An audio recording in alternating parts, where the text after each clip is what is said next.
RAF family is made up of all those who've served in the Royal Air Force, past and present, and their wives, husbands, partners and children. So much is asked of the men and women who serve their country and their families. That's why the RAF Benevolent Fund has always been at the heart of the RAF family. We're here to help make sure that these men, women and children receive the help they deserve in their hour of need.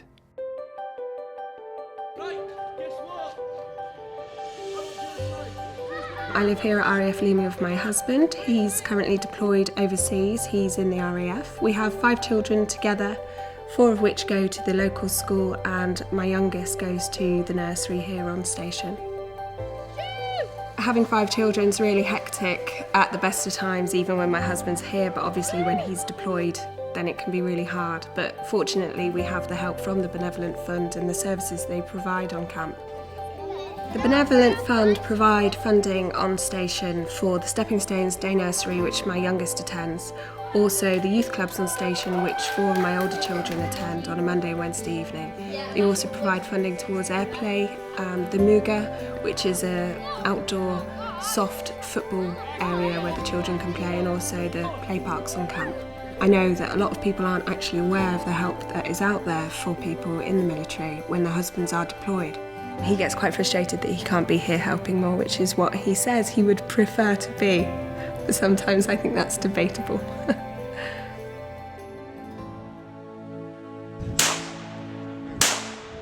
I joined the Royal Air Force in 2007, went on my first tour of duty to Kandahar in southern Afghanistan in 2008, and halfway through my tour I was blown up by a roadside bomb which left my left leg severely crippled, to which I had an elective amputation in April 2011.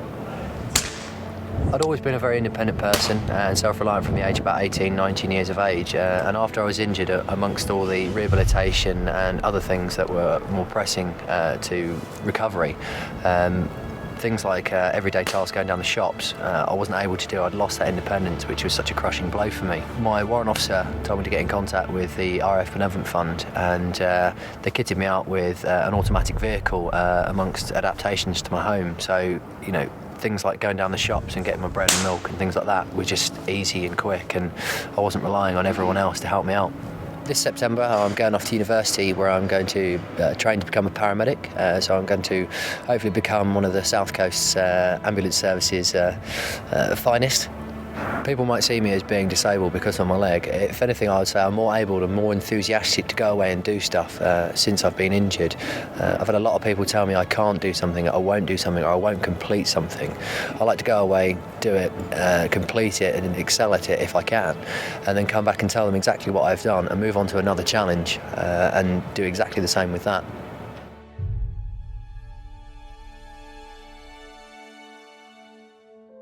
Don't worry, I'm scared of heights, but it was fine. My name's Zina Shah. I joined 1475 Dulwich Squadron 4 years ago, and I'm an RAF Air Cadet. When you say it's a cliff, it's like...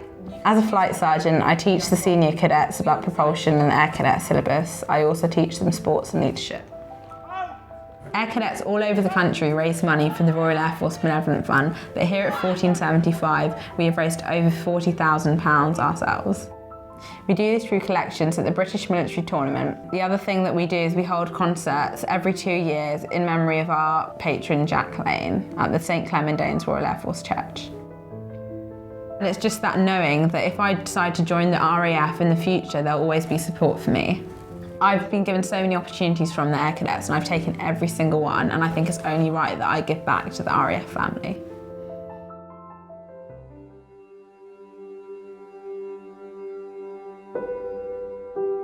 I joined the Royal Air Force in 1998 as a Royal Air Force police dog handler. When it was me and Tracy as husband and wife looking after children, we shared the responsibilities of the household, but when Tracy died through cancer, my life changed dramatically. The Royal Air Force Benevolent Fund came to my aid at my lowest point. They provided financial assistance for all the funeral costs that were involved, and they also purchased this house that I'm in at the moment so that I could settle down with my 3 children and add some stability. Bringing up 3 children of my own now, that is a challenge in itself. One that You can never train for one that you can never be prepared for. Boys, stop messing now. I like to go running purely because it gives me a chance to be on my own, clear my head and give me that feel-good factor back into my stride. This year I'm running the Greater Manchester Marathon and the Great North Run on behalf of the Royal Air Force Benevolent Fund. Very much grateful and thank you to the RAF Benevolent Fund for giving me this house and allowing me that little springboard then to leap into my next part of my life and give me a cracking future for both myself and my children.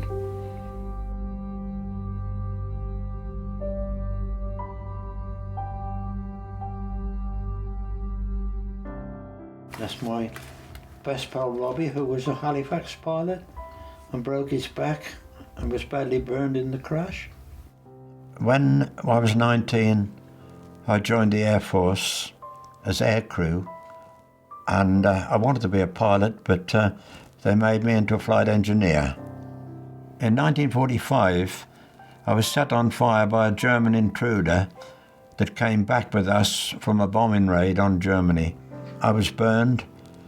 I finished up in Ely Hospital where I had some skin grafting done, and then I was transferred to East Grinstead Hospital where Sir Archibald McIndoe did more work on my hand. In 1946, the Benevolent Fund was a great help to us. We were in the process of being evicted from a house, and they sent a representative up who organised us to buy the house and lent us the money for a deposit, which was £200 in those days. In the past 65 years, the Benevolent Fund have helped me in all sorts of ways, and recently the visits to Rostington, where the Princess Marina House give us a most marvellous welcome and a great time. Do I think the Benevolent Fund will be helping me for another 65 years? I don't know, I'm about 60 I would think.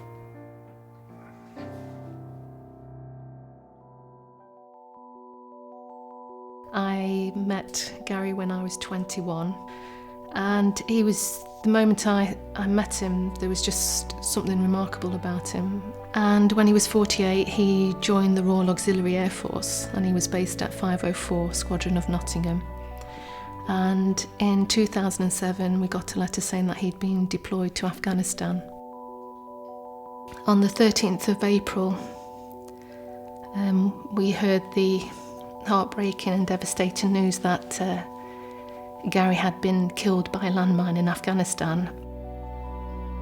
A couple of weeks after we lost Gary, we received a letter from the Royal Air Force Benevolent Fund. It was an incredibly supportive, caring letter, and offering us financial assistance.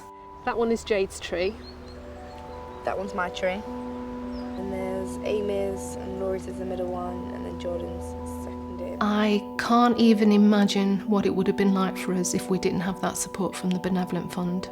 They've helped two of my daughters through university as well, which I'm eternally grateful for, and so are my daughters. We as a family had never experienced anything like this. And just having the support of the Royal Air Force Benevolent Fund enabled me that valuable time I needed to be able to grieve for Gary, grieve for myself and my daughters, and in a big way enable us to start rebuilding our lives.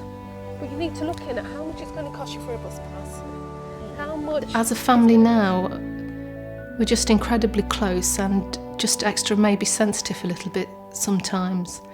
But we always bring each other up, and you know, we always, I would say, always go to bed with a smile on my face, really.